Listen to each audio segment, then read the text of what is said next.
ये वीडियो शुरू करने से पहले एक बार जरा ज्ञानेश कुमार जी की कार्यशैली पर नजर डालते हैं और क्रोनोलॉजी को समझ लेते हैं। कौन है श्रीमान ये महाज्ञानी ज्ञानेश कुमार गुप्ता जी? 2018 से 2021 तक गृह मंत्रालय में ये अमित शाह के नीचे सचिव के रूप में काम किए हैं। किसके नीचे? अमित शाह के नीचे। समझिएगा बात को, क्रोनोलॉजी को समझिए। 2022 से 2024 में सहकारिता मंत्रालय में ये सचिव रहे, जहां मंत्री वही अमित शाह जी रहे।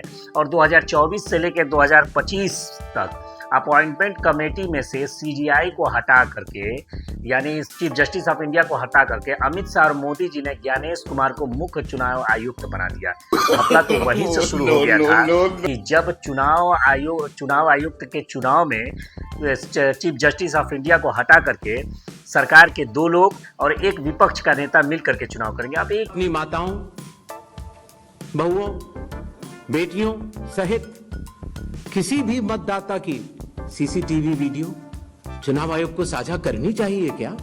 धोखा खा गया ना आपने। इलेक्शन कमीशन का जो प्रेस कॉन्फ्रेंस किया गया राहुल गांधी जी के एलिगेशन के बाद, राहुल गांधी जी ने जो आरोप लगाए वोट चोरी के, और राहुल गांधी जी ने जो वोट चोरी की पदयात्रा शुरू की। अब सोचिए कि इतने दिनों पहले होना तो ये चाहिए था कि जिस दिन राहुल गांधी ने आरोप लगाए, जिस दिन राहुल गांधी ने प्रेस कॉन्फ्रेंस किया, उसी के अगले दिन इलेक्शन कमीशन को अपना प्रेस कॉन्फ्रेंस करना चाहिए था और सफाई देना चाहिए था। और हमें ये उम्मीद थी कि इलेक्शन कमीशन कहेगा कि अगर ये विभागीय गलती है, अगर विभाग के किसी की भी पदाधिकारी के द्वारा ये गलती की गई तो उसके खिलाफ सख्त कार्रवाई की जाएगी। अगर किसी ने वोटों को प्रभावित करने का काम किया है और वो उसमें दोषी पाया जाएगा तो उसके खिलाफ हम सख्त कार्रवाई करेंगे। लेकिन किसी के ऊपर कोई जवाब नहीं दिया गया। और प्रेस कॉन्फ्रेंस करने का जो तरीका था, ऐसे लग रहा था कि जैसे मोदी जी का टेलीप्रॉम्प्टर उधार लेकर ज्ञानी ज्ञानेश, जिनको सारे ब्रह्मांड का ज्ञान है, उनके सामने रख दिया गया है और मोदी जी के ऑफिस से स्क्रिप्ट बनाई जा रही है और ज्ञानी ज्ञानेश जी उसको पढ़ रहे हैं। सारी चीज़ों को सुनिए। अब कैसे कैसे इन्होंने राहुल गांधी जी की बातों को और सही साबित कर दिया और किस तरीके से ये प्रेस कॉन्फ्रेंस करके राहुल गांधी जी का जवाब देने के बजाय ये खुद को एक्सपोज कर दिए और उनकी बातों को सही साबित कर दिए, वो प्रेस कॉन्फ्रेंस देखने के बाद ही पता चल जाएगा।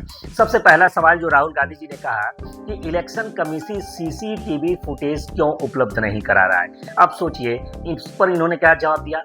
बहुओं, बेटियों सहित किसी भी मतदाता की सीसीटीवी वीडियो चुनाव आयोग को साझा करनी चाहिए क्या?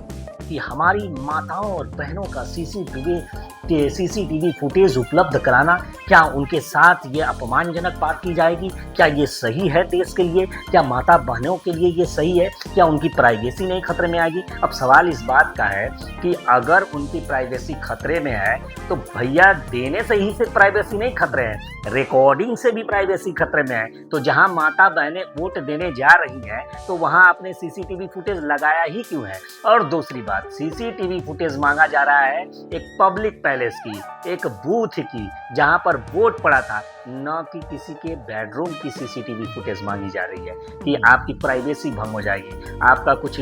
और तमाम बीजेपी के नेताओं का तमाम सीसीटीवी फुटेज आया, उस पर आप तो खामोशी थे। वहां माता बहनों की इज्जत के साथ धज्जियां उड़ाई जा रही थी, उस पर तो आपने कुछ बोला नहीं। और यहाँ पर आप सीधे कह रहे हैं कि माता बहनों का अपमान हो जाएगा।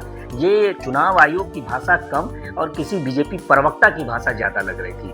और उसके बाद चलिए मान लीजिए सीसीटीवी फुटेज आपको देने में दिक्कत है, जबकि सीसीटीवी फुटेज का ही नतीजा था कि आपने देखा कि मेयर में कैसे धांधली करते हुए चुनाव आयोग के द्वारा कैसे धांधली की जा रही थी। और जब टपाक से ऐसे देखे सीसीटीवी फुटेज ने दिखाया कि ये वोटों को प्रभावित कर रहे हैं, वोटों को फाड़ने की कोशिश कर रहे हैं, वोटों को काटने की कोशिश कर रहे हैं, वोटों को इनवैलिड करने की कोशिश कर रहे हैं, तो उसी सीसीटीवी फुटेज की देन थी कि वो चुनाव पलट गया।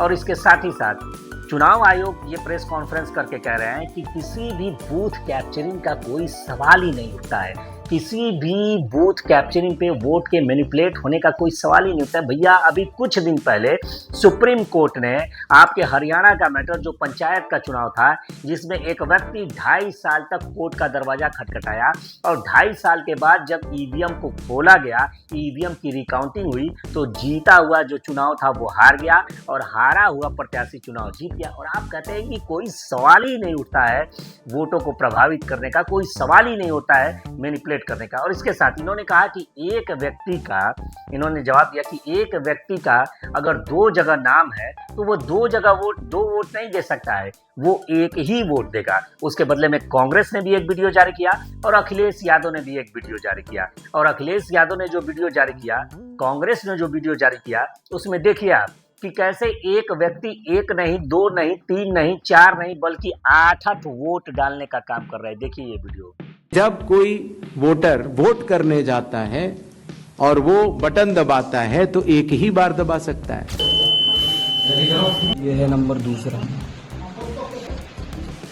तीसरा नंबर विवेक का है, तीसरा,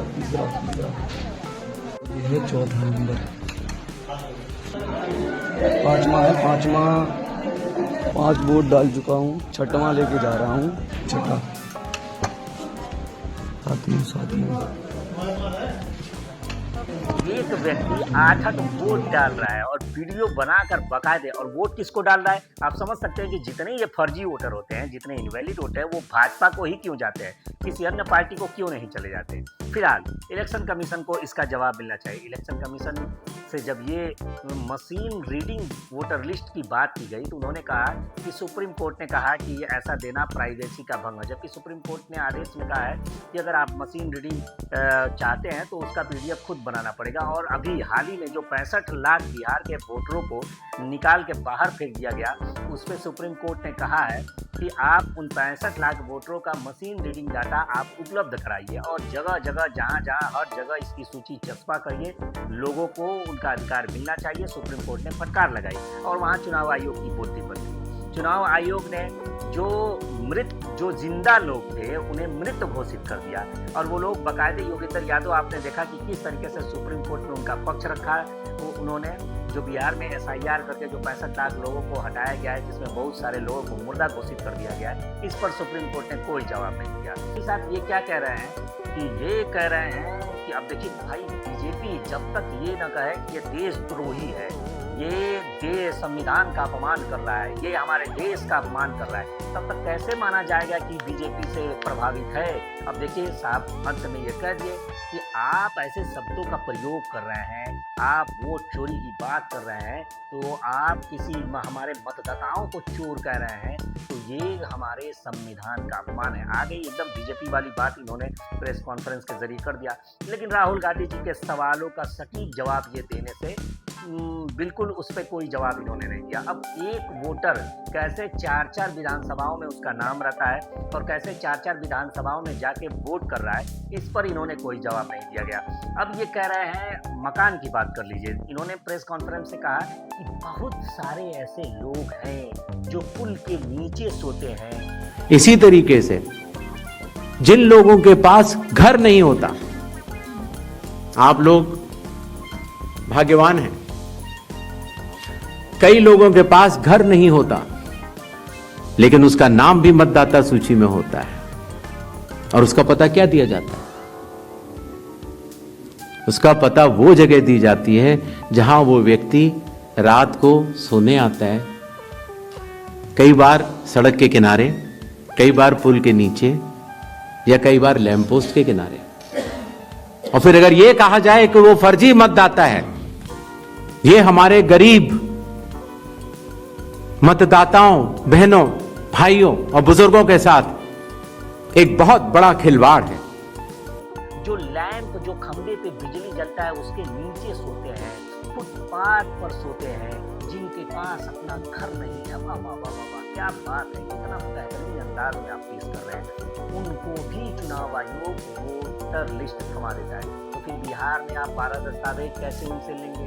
फिर बिहार में वो आपको अपने जमीन की कागज कैसे दिखाएंगे, जिनके पास अपना घर नहीं, जिनके पास अपना जमीन नहीं, जो लैंप के नीचे सो रहे हैं, जो फुटपाथ पर सो रहे हैं, वो भी आपके SIR में कैसे वोटर बनेंगे? और ये तो बहुत डेंजर बात है कि आप सड़क पे चलते सोते, जिसका कोई आता पता नहीं, उसको आप वोटर ID थमा दे रहे हैं। और उसके घर का पता अगर आप 0 कर दे रहे हैं, तो फिर प्रधानमंत्री आवास, बीजेपी तो एक तरफ कहती है कि हमने सभी को घर मुहैया करा दिया, दूसरी तरफ प्रेस कॉन्फ्रेंस करवा के कहती है कि भाई जिनके पास घर नहीं है, इनकी संख्या इससे बहुत ज़्यादा है, ऐसे लोगों के मकान की संख्या 0 लिखा है। अच्छा चलो मान भी लिया जाए कि मकान संख्या 0 है, तो भैया बाप बाप इनका कैसे गायब हो सकता है, पिता कैसे गायब हो सकते हैं।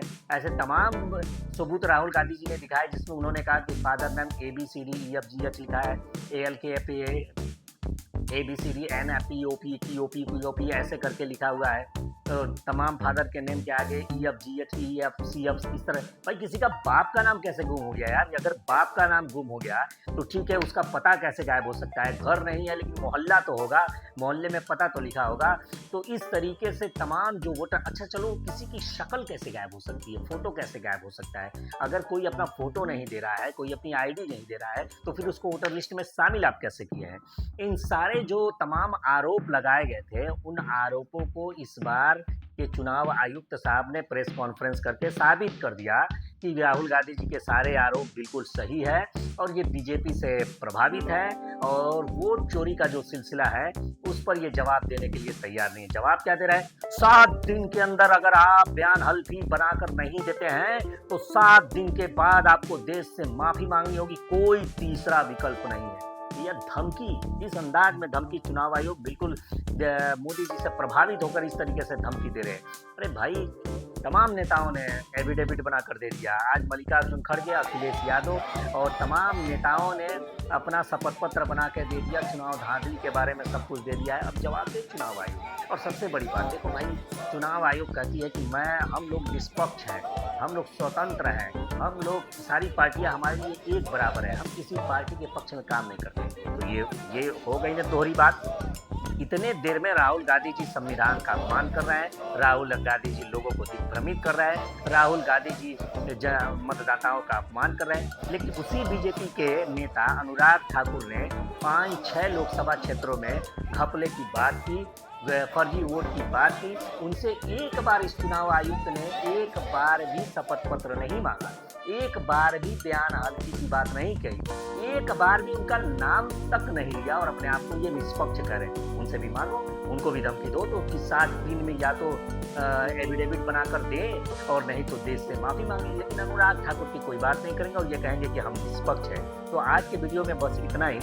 टोटल जो इनका प्रेस कॉन्फ्रेंस था खुद से निकला, कहीं से कोई दम नहीं था, राहुल गांधी के सवालों का जवाब नहीं दे रहे हैं और वोट चोरी, वोट काट के, अरे तमाम जगहों पे लोग कहते हैं भाई कटुआ से बच के रहना।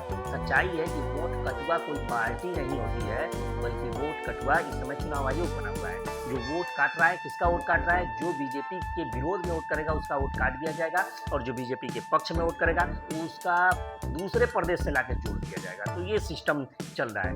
आप इसमें वीडियो के कमेंट बॉक्स में आप अपनी भड़ास निकालिए, जो चुनाव आयोग के बारे में जो प्रेस कॉन्फ्रेंस है, जो कहना है वो कहिए, हमारे बारे में जो कहना है वो कहिए, लेकिन भड़ास जरूर निकालिए। और वीडियो अगर ये आप देख रहे हैं तो चैनल को जरूर सब्सक्राइब कर लीजिएगा। दूसरा निवेदन ये करूंगा कि जब भी आपका मूड खराब हो तो चुनाव आयोग के इस प्रेस कॉन्फ्रेंस को जरूर देखिएगा, फुल इंटरटेनमेंट मिलेगा आपको। जय हिंद, जय भारत।